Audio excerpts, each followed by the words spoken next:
Good morning बच्चों। हम कर रहे हैं कॉस्ट चैप्टर माइक्रो इकोनॉमिक्स का और पार्ट 1 मैं आपको बता चुकी हूँ, जिसमें मैंने आपको total cost, total variable cost, total fix cost के कॉन्सेप्ट्स दिए। आज मैं नेक्स्ट अवधारणा है, नेक्स्ट कॉन्सेप्ट करवा रही हूँ कॉस्ट की ही, और वो है एवरेज और मार्जिनल। एवरेज यानी औसत और मार्जिन मतलब सीमांत लागतें। तो चलिए बात करते हैं। अभी तक हमने क्या क्या पढ़ा? हमने पढ़ा कुल लागत क्या होती है, कुल स्थिर लागत क्या होती है, कुल परिवर्ती लागत क्या होती है, यही पढ़ा। और मैंने आपको बताया total cost is equals to TFC plus TVC. ये आपकी पहली स्क्रीन है। कुल लागत कुल स्थिर और परिवर्ती लागत के बराबर है। अगर मैं इनका औसत निकालना चाहूं, मतलब कुल लागत मतलब जितनी इकाइयां आपने बनाई है सबको बनाने की टोटल कॉस्ट, टोटल खर्चा, वो कुल लागत। कुल स्थिर लागत मतलब जितनी इकाइयां आपने एक साल में बनाई, एक महीने में बनाई, कोई भी टाइम पीरियड हो सकता है, उसकी कुल स्थिर लागत।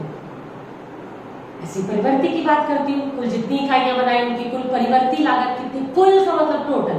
लेकिन अगर मैं ये कहूँ, अगर एक इकाई बनाऊं, मान लीजिए आपने 50,000 शेयर बनाई, 50,000 शेयर बनाने की टोटल कॉस्ट जो है वह आपकी 2 लाख पड़ी, 2 लाख।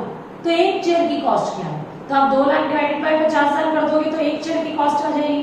बिल्कुल वही, एक शेयर की कॉस्ट, एक यूनिट की कॉस्ट पर यूनिट कॉस्ट आपको निकालनी है। प्रति वस्तु लागत, एक वस्तु को बनाने की इकाई कितनी लागत है वो आपको निकालनी है। तो क्या करोगे? बहुत सिंपल है। टोटल कॉस्ट को कुल उत्पादन से डिवाइड कर दो, क्वांटिटी से। टीएफसी को डिवाइड कर दो टीवीसी। तो जब टोटल कॉस्ट को उत्पादन से डिवाइड करोगे तो बनेगी एवरेज टोटल कॉस्ट, औसत कुल लागत। इसे खाली औसत लागत भी कह सकते हो। औसत कुल लागत, मैं औसत लागत ही बोलूंगी। AFC average fixed cost, AVC average variable cost, यानी औसत स्थिर लागत। औसत बन गई उसकी एक वस्तु को बनाने की लागत, एक वस्तु को बनाने की स्थिर लागत, एक वस्तु को बनाने की परिवर्ती लागत। औसत परिवर्ती लागत। तो क्या हो गया? ATC is equals to AFC plus ABC। ये बन गया। कैसे? जरा चलो न्यूमेरिकली देख लेते हैं, बहुत आसान है। क्वांटिटी ले लेते हैं 0 1 2 3 4, total cost, total fix cost, total variable cost. आप जानते हैं फिक्स कॉस्ट हमेशा सेम रहती है, बदल नहीं सकती। वेरिएबल कैसे? पहले घटती हुई दर से बढ़ती है, फिर बढ़ती हुई दर से बढ़ती है। तो पहले 10 थी, 10 से क्या हुई? 18, 8 बढ़ गई 18, 6 बढ़ा दो 24, फिर मान लीजिए 10 बढ़ा दिए जो 34, 12 बढ़ा दीजिए 4 और 6 46। टीसी इन दोनों को प्लस करके 110, 118, 124, 134, 146। अब आपको निकालनी एसी या एटीसी, एएफसी और एबीसी। क्या करना है? टीसी को क्वांटिटी से डिवाइड करो तो एसी आएगा। मैं डिवाइड करके बता नहीं रही, लिख रही हूँ। 110 divided by 0 dash infinity, 118 divided by 1 118, मैं डिवाइड नहीं कर रही हूँ। 124 बाय 2 करते जा रहा हूँ। अब टीएफसी से एएफसी बनाओगे, 100 बाय 1 करते जाना divide, 100 by 2, 100 by 3 and so on. TVC को भी क्वांटिटी से डिवाइड करो, एबीसी आएगा 10 बाय 1, सॉरी 10 बाय 0, ये 0 था बच्चों, गलती कर दी मैंने यहाँ दोनों जगह, 1 2 1 और ऐसे करते चले जाओ। तो आपका आ जाएगा क्या? एवरेज, औसत, औसत कुल लागत, औसत स्थिर लागत, औसत परिवर्ती लागत। तो आपके सामने फॉर्मूला है कि एएफसी कैसे निकालते हैं, टीएफसी बाय क्वांटिटी, और एबीसी कैसे निकालते हैं, टीबीसी बाय क्वांटिटी, और एजीसी या एसी कैसे निकालते हैं, टीसी बाय क्वांटिटी। अगर आप इन्हें डायग्रामेटिकली शो करो, आप ये कैलकुलेट करना, कैलकुलेट करके इनको दिखाना, पोस्टिंग करना यहाँ पर। तो जब आप इसको शो करोगे डायग्राम पर तो देखिएगा, मैं तो फ्री हैंड से बता रही हूँ, जब आप डायग्राम पे शो करोगे तो कुछ इस तरह से बनेगी। सबसे पहले औसत स्थिर लागत बताती हूँ, ये ऐसे है। AFC कभी एक्स एक्सिस से मीट नहीं करेगी, मैच नहीं करेगी, मिलेगी नहीं, नीचे से गिरती हुई। एएफसी को कहते हैं रेक्टेंगुलर हाइपरबोला। इसकी शेप है किसकी, एएफसी की। ये नीचे की तरफ गिरती है और उसके बाद पैरेलल हो जाएगी, कभी मीट नहीं करेगी। और इसके बीच में इसका नाम है रेक्टेंगुलर हाइपरबोला, इसलिए क्योंकि इसका जो एरिया है हमेशा बराबर रहेगा। एरिया निकालोगे लेंथ इनटू ब्रेथ करके, नहीं भी निकालोगे तो भी आपको नहीं निकालना है, पर मैं बता रही हूँ रेक्टेंगुलर हाइपरबोला किसको कहते हैं, वो शेप जिसके नीचे का एरिया हमेशा समान रहता है। पर आपको सिर्फ नाम याद रखना है, रेक्टेंगुलर हाइपरबोला होता है एवरेज फिक्स कॉस्ट। और ये ऐसे क्यों होती है, गिरती हुई क्यों जाती है, फिर पैरेलल हो जाएगी ऐसे, कभी मैच नहीं करेगी, मेरी चाहे हो जाए मैच ना, मैच नहीं करना इसने, पैरेलल हो जाएगी लेकिन मैच नहीं करेगी कभी। क्यों, क्योंकि टीएफसी कांस्टेंट है।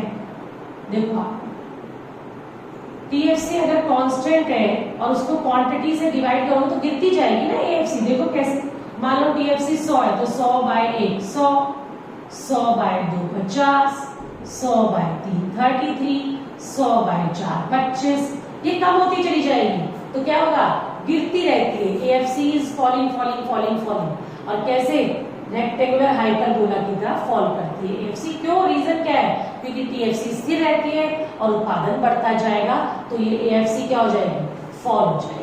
तो ये आपका है फर्स्ट स्क्रीन, इसको स्क्रीनशॉट ले लीजिए।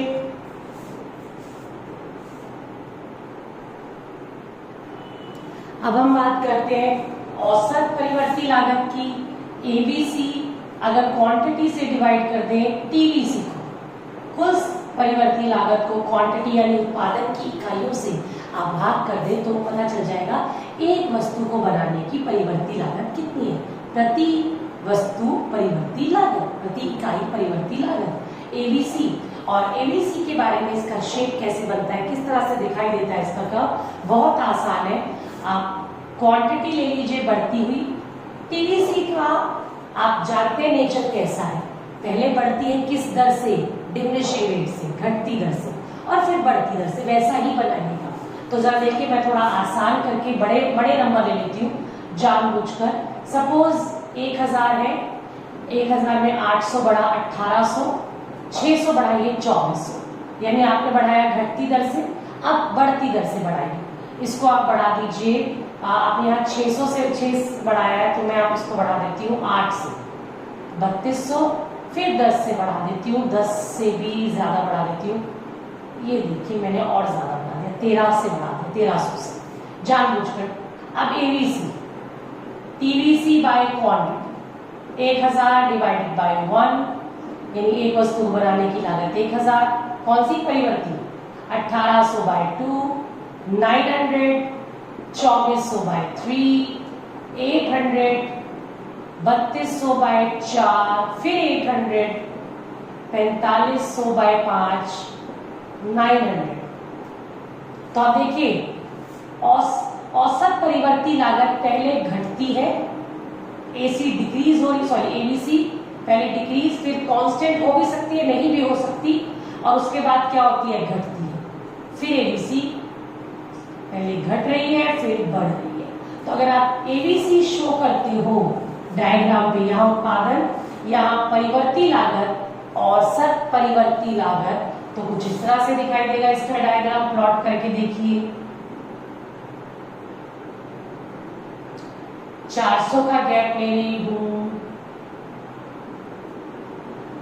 सिर्फ एबीसी 1 यूनिट पर 1000 लगभग, यहाँ 2 यूनिट पर 900 थोड़ा नीचे, 3 पर 800 और नीचे, 4 पर सेम, 5 पर 900, कुछ इस तरीके से। तो आप इसे जब ज्वाइन करोगे तो आप देखो यू शेप बन रहा है। ये एबीसी है, थोड़ा ऊपर कर सकती हूँ मैं इसको। एबीसी कैसा है, यू शेप। यू शेप क्यों है, उत्पादन जैसे जैसे बढ़ा रहे हो, पहले तो क्या हो रहा है, लागत क्या हो रही है, पहले घट रही है, एबीसी फॉल कर रही है, और उसके बाद एबीसी राइज कर रही है, बढ़ रही है, एक मिनिमम पॉइंट के बाद राइज करना शुरू कर देती है। तो इसका मतलब यू शेप बनती है एवरेज वेरिएबल कॉस्ट। और पता है एवरेज कॉस्ट भी बिल्कुल ऐसे ही है, क्योंकि आप जानते हैं जो एवरेज कॉस्ट, एक बात आपको याद है क्या, देखो ये थी टीवीसी इनवर्स एस और ये था टीसी, ये भी इनवर्स एस था, बस ये फिक्स्ड कॉस्ट से शुरू होता था, ये आपने पिछले वाले वीडियो में देखा है। देखो दोनों एक जैसे है ना, टीवीसी और टीसी इनवर्स एस, तो इनके जब औसत निकालोगे क्वांटिटी से डिवाइड करके तो इनकी औसत भी एक जैसी बनेगी, यू शेप, ये एबीसी नीचे और उससे ऊपर ये देखिए ये एसी बनेगी, एवरेज कॉस्ट बनेगी, ऐसे बनेगी, दोनों यू शेप बनेगी। लेकिन एक खास चीज बताती हूँ आपको, पहले आप स्क्रीन को नोट डाउन कर लीजिए, सेकेंड स्क्रीन है,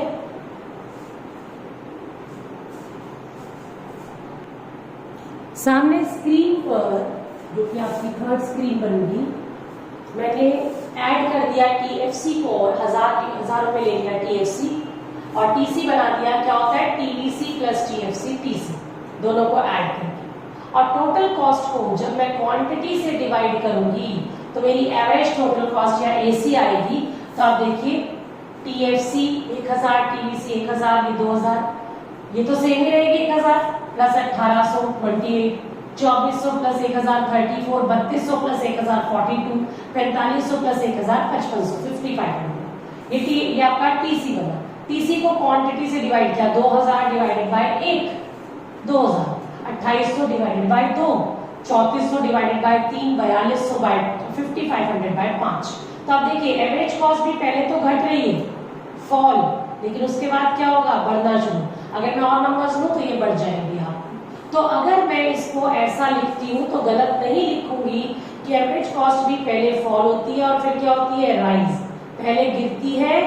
आप एटीसी भी बोल सकते हो बच्चे, औसत कुल लागत, पहले गिरती है और फिर क्या होती है, एटीसी बढ़ती है। और एबीसी भी ऐसे ही थी, पहले गिर रही थी और फिर बढ़ रही थी। मैं जानबूझ के थोड़ा अलग बना रही हूँ, क्यों ऐसा कर रही हूँ देखना, यू शेप ही रहेगी एबीसी, लेकिन संबंध देखिए, रिलेशन देखिए, इंपॉर्टेंट है, ये इंपॉर्टेंट है, किसमें, एसी एंड एबीसी, इन दोनों में संबंध, कुल लागत, औसत कुल लागत और औसत परिवर्ती लागत में संबंध क्या है। पहला संबंध यहां लिख रही हूं, फर्स्ट, एसी और एबीसी दोनों यू शेप होते हैं, पहला संबंध। दूसरा, एसी और एबीसी की दूरी घटती जाती है, डिक्रीज होती जाती है, डिस्टेंस। कैसे, जरा देखना, पहले कितना डिस्टेंस था, ये देखो फिर कम हो गया, घट रही है दूरी, इनके बीच का डिफरेंस घट रहा है, क्यों, क्योंकि इनके बीच में डिफरेंस क्या होता है, जरा देखो इधर, एटीसी औसत कुल लागत है, औसत स्थिर प्लस औसत परिवर्ती लागत। अगर मैं औसत कुल लागत में से औसत परिवर्ती लागत हटा दूं तो क्या बचता है, स्थिर, औसत स्थिर, और यानी इन दोनों का डिफरेंस क्या, औसत स्थिर लागत, और औसत स्थिर लागत तो गिरती है, अभी पढ़ा था आपने पिछली स्क्रीन पे, देखा था ना, ऐसे था, ये देखो ऐसे गिर रहा था, रेक्टेंगुलर हाइपरबोला, यानी इन दोनों का डिफरेंस कम होता जाएगा। कम क्यों होता जाएगा डिफरेंस, क्योंकि इन दोनों का डिफरेंस है एएफसी, जो उत्पादन बढ़ने के साथ साथ क्या होता है, कम, तो डिस्टेंस भी इन दोनों के बीच में क्या होता जाएगा, कम। तो एसी और एबीसी की दूरी घटती जाती है, क्योंकि इनके बीच का अंतर क्या है, एएफसी है, जो हमेशा गिरता है, घटता है, ये ध्यान रखना है। दूसरा रिलेशनशिप, और एक खास चीज, बहुत खास रिलेशन की, एबीसी का मिनिमम पॉइंट एसी के मिनिमम पॉइंट से पहले आता है। हाँ जी, एवरेज वेरिएबल कॉस्ट पहले ही बढ़ना शुरू कर देती है, उसका मिनिमम पहले आ जाता है, एवरेज कॉस्ट बाद में घटना बढ़ना शुरू करती है। देखो आप एवरेज, यहाँ देखो डायग्राम, सॉरी इसमें एबीसी ने कहाँ बढ़ना शुरू कर दिया था, ये कांस्टेंट हो गई थी 800, लेकिन ये गिरी रही है, इसका मिनिमम आ गया यहाँ पर, उसके बाद इसने बढ़ना शुरू कर दिया, पर ये देखो ये तो गिरी रही है, अभी तक ये तो नहीं बढ़ी। तो एवरेज कॉस्ट बाद में बढ़ती है, एवरेज वेरिएबल कॉस्ट पहले से ही बढ़ना शुरू कर देती है, यानी इसका मिनिमम पहले आ जाता है, इस इकाई पर ही इसका मिनिमम आ गया Q1 पर, जबकि एवरेज कॉस्ट का मिनिमम पॉइंट कहाँ आया, Q2 पर। तो ये दूसरा रिलेशन है। और बहुत खास चीज, ये पहले आप नोट डाउन कर लीजिए, स्क्रीन ले लीजिए। हमारा नेक्स्ट कॉन्सेप्ट और मोस्ट इंपॉर्टेंट कॉन्सेप्ट है मार्जिनल कॉस्ट, सीमांत लागत। जो अगला कॉन्सेप्ट आपको मैं सिखाने जा रही हूं वो है सीमांत लागत, मार्जिनल कॉस्ट। और आपको याद है मैंने माइक्रो इकोनॉमिक्स में बताया था, सीमांत यानी मार्जिनल का मतलब होता है एडिशनल, अतिरिक्त, एक्स्ट्रा, यानी उत्पादन की एक अतिरिक्त इकाई बनाने से कुल लागत में जो वृद्धि होती है, कुल लागत में जो अतिरिक्त आता है, कुल अतिरिक्त लागत लगती है, उसे सीमांत लागत कहते हैं। जरा देखिए, आप पहले एक उत्पादन कर रहे थे, कुल लागत कितनी थी, कुल लागत ये रही, कुल लागत ये रही 2000, एक अतिरिक्त इकाई बनाने से कुल लागत हो गई 2800, यानी सीमांत लागत पहले डैश, क्योंकि इससे पहले इकाई मुझे नहीं पता, अब मैंने कितना बताया 800 एक्स्ट्रा, तो 800 रुपए मेरी सीमांत लागत है। एक और एक्स्ट्रा इकाई बनाने से कितने एक्स्ट्रा रुपए खर्च हुए कुल लागत में, 600 रुपए, तो ये हो गई सीमांत। फिर देखिए कितने खर्च हुए एक्स्ट्रा, 800 रुपए। फिर देखिए कितने एक्स्ट्रा खर्च हुए 1300, तो यह सीमांत लागत। आप देख रहे हैं सीमांत लागत भी पहले कम हो रही है फिर बढ़ रही है। यू शेप, ये देखिए, इसको अगर आप डायग्रामेटिकली शो करेंगे तो यहाँ उत्पादन, यहाँ मैं प्लॉट नहीं कर रही हूँ, आप प्लॉट कीजिएगा, ये लगभग ऐसे आएगी, बढ़ती जाएगी, गिरेगी थोड़े समय के लिए फिर बढ़ती जाएगी, यानी पहले फॉल होगी, मिनिमम होगी और फिर बढ़ती चली जाएगी। सीमांत लागत, एक बात ध्यान रखिएगा सीमांत लागत के बारे में, सीमांत लागत कुल लागत में परिवर्तन तो है, लेकिन वो परिवर्तन कुल लागत में किसके कारण आया, परिवर्ती लागत के कारण। यानी पहला पॉइंट, मार्जिनल कॉस्ट, सीमांत लागत टीवीसी में चेंज के कारण, परिवर्तन के कारण पैदा होती है, राइज होती है, उत्पन्न होती है। जितना टीवीसी में चेंज होगा वही होगी सीमांत लागत। देखना टीवीसी में चेंज कितना है 800 का, तो सीमांत लागत 800 है, चेंज 600 है, 600 है, चेंज देखिए 800 का है, फिर 800। एक्चुअली टोटल कॉस्ट से परिवर्तन देखो या टोटल वेरिएबल कॉस्ट से परिवर्तन देखो, सीमांत लागत सेम रहती है।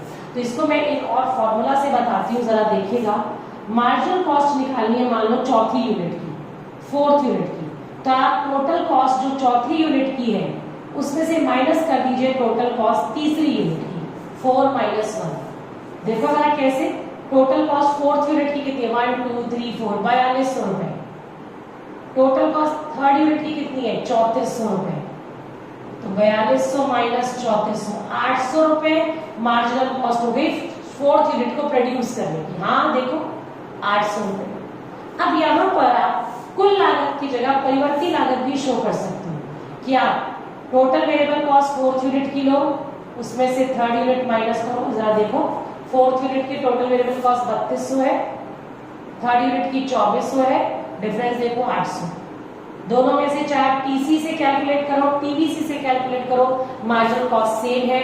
बॉटम लाइन ध्यान सुनिएगा, मार्जिनल कॉस्ट कुल परिवर्ती लागत में परिवर्तन से बनती है। तो आप ऐसा लिख सकते हो इस फॉर्मूले को, marginal cost of n is equals to total cost of n, total cost of n minus 1, या total variable cost of n minus total variable cost of n minus 1। तो स्क्रीनशॉट आप ले सकते हैं इसका। मैंने जो डेटा है वो चेंज नहीं किया, तो बार बार उतारने की जरूरत नहीं है। आप सिर्फ कॉस्ट के फॉर्मूलाज और कॉस्ट कैसे कैलकुलेट किए, डायग्राम्स, ये आप उतारिए, बहुत अच्छा रहेगा। अब सीमांत लागत का हमारे पास एक और फॉर्मूला आता है, उसको भी आपने ध्यान रखना है। मार्जिनल कॉस्ट अगर आपको निकालनी है, चेंज इन टोटल या टोटल वेरिएबल कॉस्ट, कुछ भी लिखिए, आंसर आ जाएगा, divided by change in quantity. क्या है इसका मतलब, मान लीजिए एक यूनिट बनाई, टोटल वेरिएबल कॉस्ट 100 रुपए थी, एक के बाद दूसरी नहीं बनाई, 5 बना ली टोटल इकट्ठी, और आपकी टोटल वेरिएबल कॉस्ट जो है वो हुई 450। तो मार्जिनल कॉस्ट जब आप निकालोगे पहले डैश, अब आप ऐसे डिफरेंस लेके 350 नहीं है मार्जिनल कॉस्ट खाली, ये तो 4 एक्स्ट्रा यूनिट की कॉस्ट है। मार्जिनल कॉस्ट होती है एक एक्स्ट्रा यूनिट प्रोड्यूस करने के कारण टोटल कॉस्ट जितनी बढ़ी या टोटल वेरिएबल कॉस्ट जितनी बढ़ी, एक एक्स्ट्रा, तो ये तो कितनी एक्स्ट्रा है 4। तो आपको क्या करना पड़ेगा, डिफरेंस लिया आपने टीवीसी का 350 और डिफरेंस लो क्वांटिटी का भी 4। अब आप जो आंसर निकालोगे वो होगी मार्जिनल कॉस्ट, जैसे यहाँ पर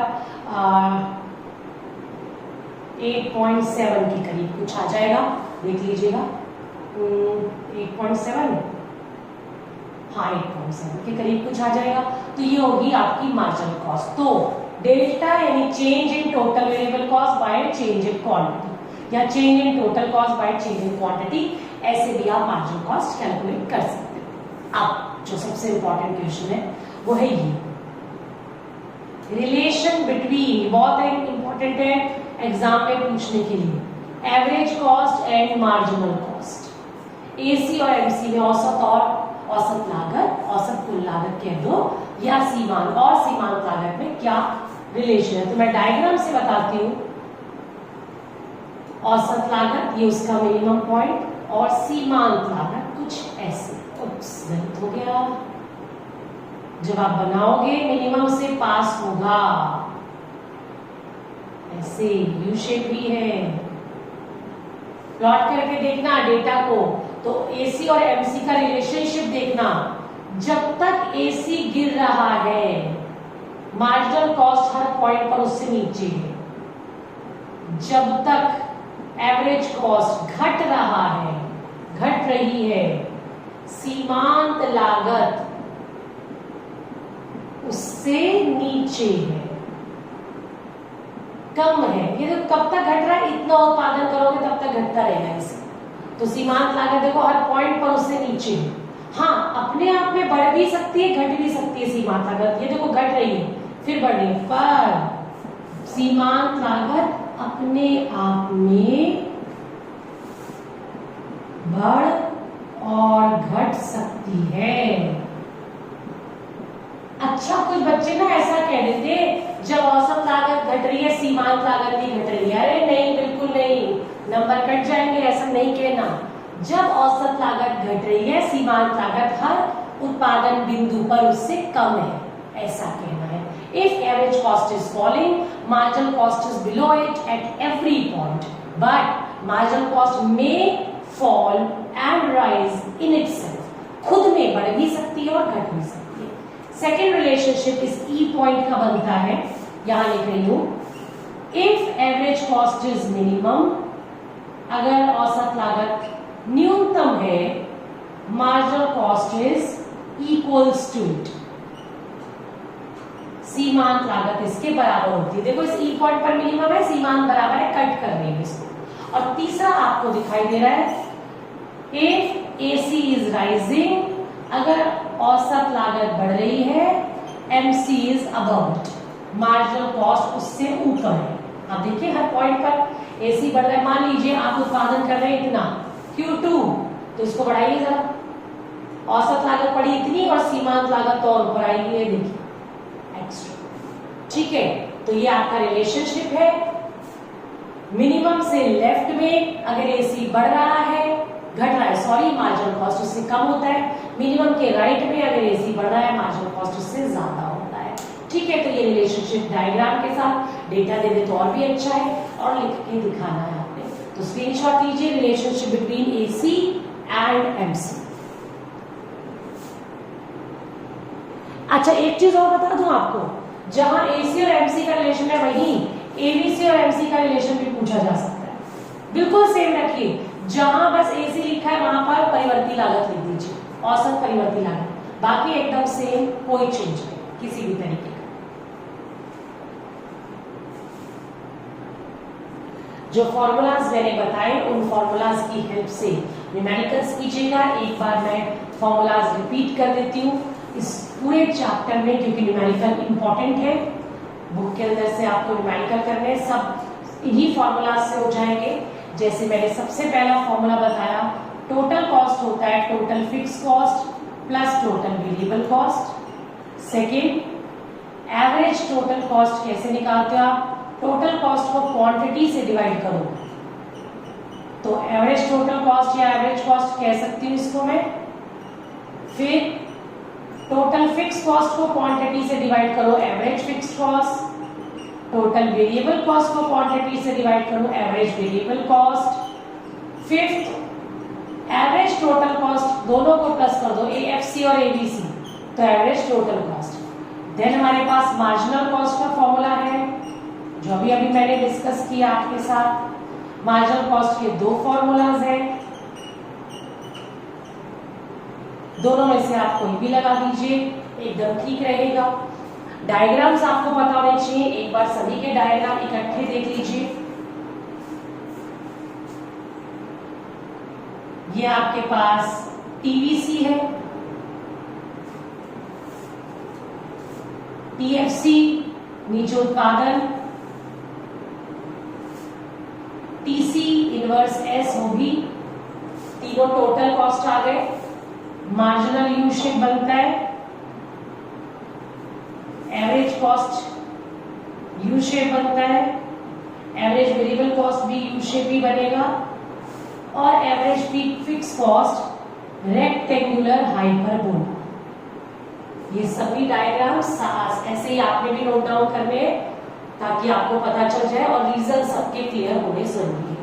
तो इसके साथ ही आपका ये चैप्टर कंप्लीट होता है। असाइनमेंट पेज बनाइएगा, जो क्वेश्चंस मैंने बीच बीच में बोले हैं उन सबको आपने राइट डाउन करना है। न्यूमेरिकल्स जरूर करने हैं, बहुत इंपॉर्टेंट।